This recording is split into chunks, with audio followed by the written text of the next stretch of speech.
Hey guys, welcome back to the channel. ಮೊದಲನೇದಾಗಿ ಇವತ್ತಿನ NXT Halloween premium live event ಬಗ್ಗೆ ಮಾತಾಡೋದಾದ್ರೆ, ಲಿಟ್ರಲಿ ಗೈಸ್ ಈ ಒಂದು ಪ್ರೀಮಿಯಂ ಲೈವ್ ಇವೆಂಟ್ ಗಿಂತ ನನಗೆ ಸೂಪರ್ ಸ್ಟಾರ್ಸ್ ಗಳು ಹಾಕೊಂಡು ಬಂದಿರತಕ್ಕಂತಹ ಕಾಸ್ಟ್ಯೂಮ್ ಮೇಲೇನೆ ಸಿಕ್ಕಾಪಟ್ಟೆ ಪ್ರೀತಿ ಆಯಿತು. ಒಬ್ಬೊಬ್ರು ಕೂಡ ಒಬ್ಬೊಬ್ಬರಿಗೆ ಡೆಡಿಕೇಟ್ ಆಗುವಂತಹ ಕಾಸ್ಟ್ಯೂಮ್ ನ ಹಾಕೊಂಡು ಬಂದಿದ್ದಾರೆ. ಇವನ್ ಅನೌನ್ಸರ್ ಕೂಡ ಆರ್ಟ್ ನ ಕ್ಲೌನ್ ನ ಗೆಟಪ್ ನ ಹಾಕೊಂಡು ಬಂದಿದ್ರು ಅಂತಾನೆ ಹೇಳ್ಬಹುದು. ಅಂಡ್ ನಮ್ಮ ಜೆಫ್ ಆರ್ಡಿ ಅಂತೂ ಫೀಂಡ್ ಬ್ರೇವೈಟ್ ಅವರಿಗೆ ಟ್ರಿಬ್ಯೂಟ್ ನ ಕೊಡೋದಕ್ಕೆ ಬಂದಿರ್ತಾರೆ. ಅಂಡ್ ನಿಮಗೆ ಗೊತ್ತಿರಬಹುದು, ಬ್ರೇವೈಟ್ ಹಾಗೆ ಮೆಥಾಡಿ ಅವರ ಒಂದು ಟ್ಯಾಗ್ ಟೀಮ್ ಕೂಡ ನಮಗೆ ನೋಡೋದಕ್ಕೆ ಸಿಕ್ಕಿತ್ತು.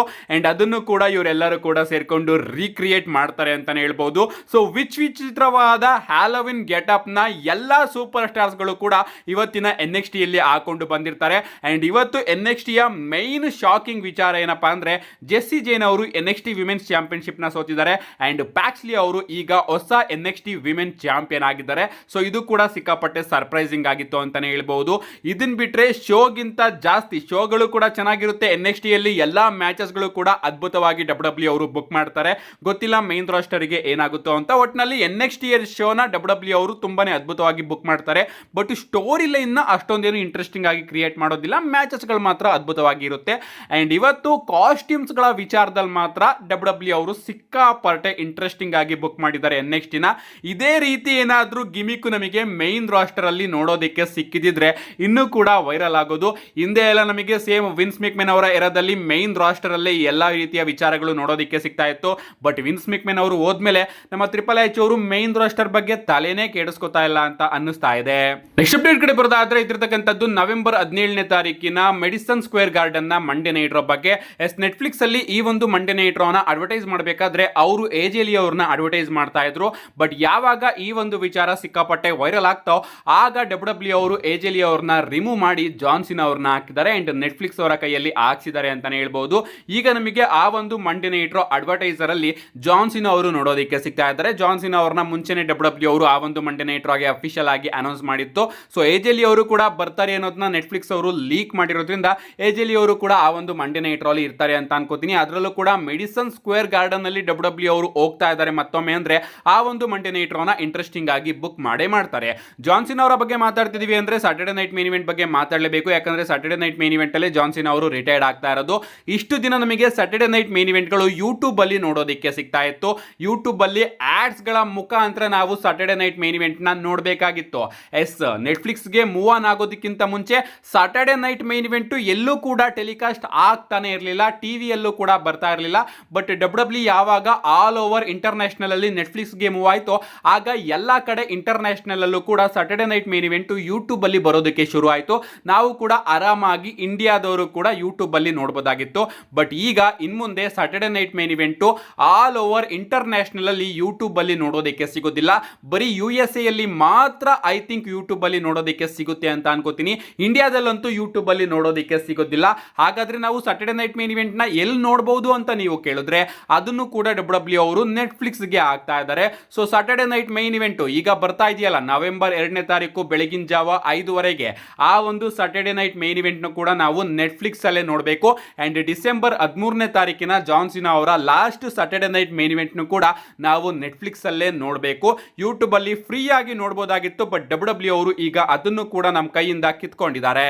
ನೆಕ್ಸ್ಟ್ ಅಪ್ಡೇಟ್ ಕಡೆ ಬರೋದಾದ್ರೆ, ಇದ್ರತಕ್ಕಂಥದ್ದು ನಮ್ಮ CM ಪಂಕ್ ಅವರ ಬಗ್ಗೆ. ರೀಸೆಂಟ್ ಆಗಿ WWE ಅವರು ತನ್ನ ಯೂಟ್ಯೂಬ್ ಚಾನಲ್ ಅಲ್ಲಿ ಒಂದು ವಿಡಿಯೋನ ಅಪ್ಲೋಡ್ ಮಾಡಿದ್ದಾರೆ ಜಪಾನ್ ಟೂರ್ ಬಗ್ಗೆ.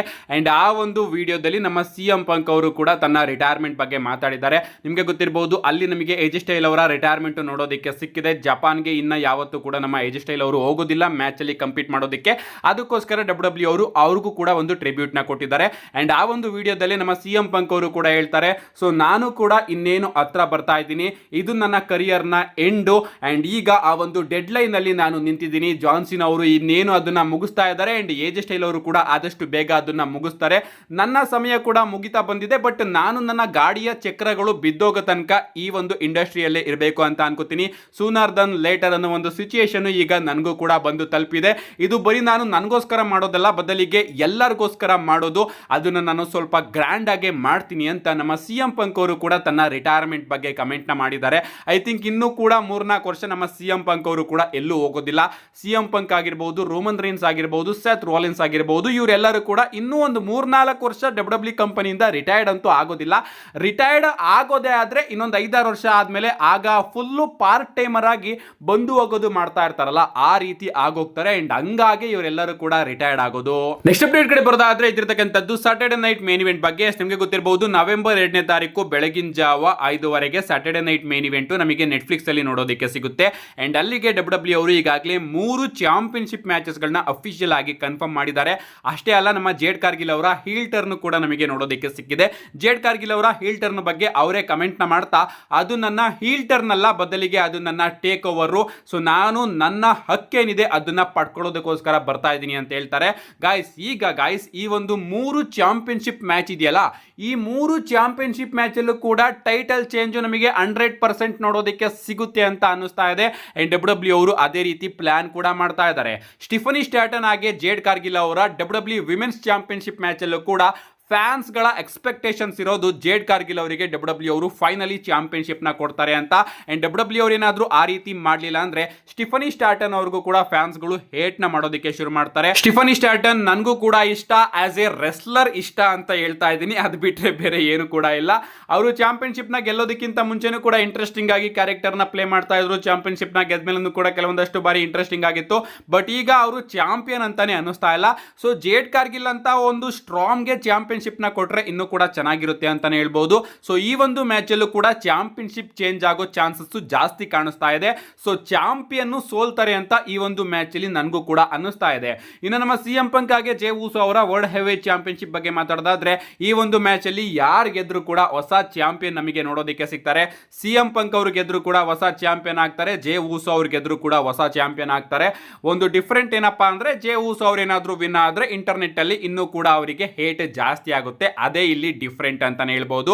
ಇನ್ನ ಕೋಡಿ ರೋಡ್ಸ್ ಹಾಗೆ ಡ್ರೂ ಮ್ಯಾಕೆಂಟೈರ್ ಅವರ ಮ್ಯಾಚ್ ಬಗ್ಗೆ ಮಾತಾಡೋದಾದ್ರೆ, ಈ ಒಂದು ಮ್ಯಾಚ್ ಅಲ್ಲೂ ಕೂಡ ಎಲ್ಲೋ ಅನ್ನಿಸ್ತಾ ಇದೆ ನನಗೆ, ಈ ಬಾರಿ ಫೈನಲಿ ನಮ್ಮ ಡ್ರೂ ಮ್ಯಾಕೆಂಟೈರ್ ಅವರು ಕೋಡಿ ರೋಡ್ಸ್ ಅವ್ರನ್ನ ಸೋಲಿಸಿ ಅನ್ಡಿಸ್ಪ್ಯೂಟೆಡ್ ಚಾಂಪಿಯನ್ಶಿಪ್ ನ ಗೆದ್ಕೋತಾರೆ ಅಂತ. ಲಿಟ್ರಲಿ ಎಷ್ಟು ವರ್ಷದಿಂದ ಅವರು ಟ್ರೈ ಮಾಡ್ತಾ ಇರೋದು ಚಾಂಪಿಯನ್ಶಿಪ್ ನ ಗೆಲ್ಬೇಕು ಅಂತ. ಫೈನಲಿ ರಸಲ್ಮೇನಿಯಾ 40 ಗೆದ್ರು, ಬಟ್ ಗೆದ್ದು 5 ನಿಮಿಷಕ್ಕೆ ಸೋತೋದ್ರು. ಆಗಿಂದ ಇಲ್ಲಿವರೆಗೂ ಕೂಡ ಬ್ಲಡ್ ಲೈನ್ ಜೊತೆ ಇದ್ದಾಗಿಂದನೂ ಕೂಡ ಅವರು ಹೋರಾಡ್ತಾ ಬರ್ತಾ ಇದ್ದಾರೆ ಚಾಂಪಿಯನ್ಶಿಪ್ ನ ಗೆಲ್ಲೋದಕ್ಕೆ. ಬಟ್ ಪ್ರತಿ ಬಾರಿನೂ ಕೂಡ ಅವರಿಗೆ ಮೋಸ ಆಗ್ತಾನೆ ಇದೆ. ಸೊ ಫೈನಲಿ ಈಗಲಾದ್ರೂ ಡಬ್ಲ್ಯೂ ಅವರು ಟ್ರಿಗರ್ ನ ಪುಲ್ ಮಾಡ್ತಾರೆ ಅಂತ ಕಾಯ್ಬೇಕು. ಅಂಡ್ ಈ ಒಂದು ಮ್ಯಾಚ್ ಅಲ್ಲೂ ಕೂಡ ಚಾಂಪಿಯನ್ಶಿಪ್ ಚೇಂಜ್ ಆಗೋ ಚಾನ್ಸಸ್ ಜಾಸ್ತಿ ಕಾಣಿಸ್ತಾ ಇದೆ. ಸೊ ಕಾದ್ ನೋಡೋಣ ಗಾಯ್ಸ್ ಏನೇನಾಗುತ್ತೆ ಅಂತ. ಸಾಟರ್ಡೆ ನೈಟ್ ಮೇನ್ ಇವೆಂಟ್ ಅಲ್ಲಿ ಏನಾದ್ರೂ ಈ 3 ಮ್ಯಾಚ್ ಅಲ್ಲಿ ವರ್ಲ್ಡ್ ಹೆವಿ ಚಾಂಪಿಯನ್ಶಿಪ್ ಮ್ಯಾಚ್ ನ ಬಿಟ್ರೆ ಇನ್ನೆರಡು ಮ್ಯಾಚ್ ಅಲ್ಲೂ ಕೂಡ ಹೊಸ ಚಾಂಪಿಯನ್ ನಮಗೆ ಏನಾದ್ರೂ ನೋಡೋದಕ್ಕೆ ಸಿಕ್ಕರೆ ಡಬ್ಲ್ಯೂ 100% ಇಂಟ್ರೆಸ್ಟಿಂಗ್ ಆಗಿರುತ್ತೆ. ನಿಮ್ಮ ಅನಿಸಿಕೆ ಏನು? ನಿಮ್ಮ ಅನಿಸಿಕೆನ ಇದ್ರ ಬಗ್ಗೆ ಕಮೆಂಟ್ ಮಾಡಿ ಅಂತ ಹೇಳ್ತಾ, see you guys in my next video.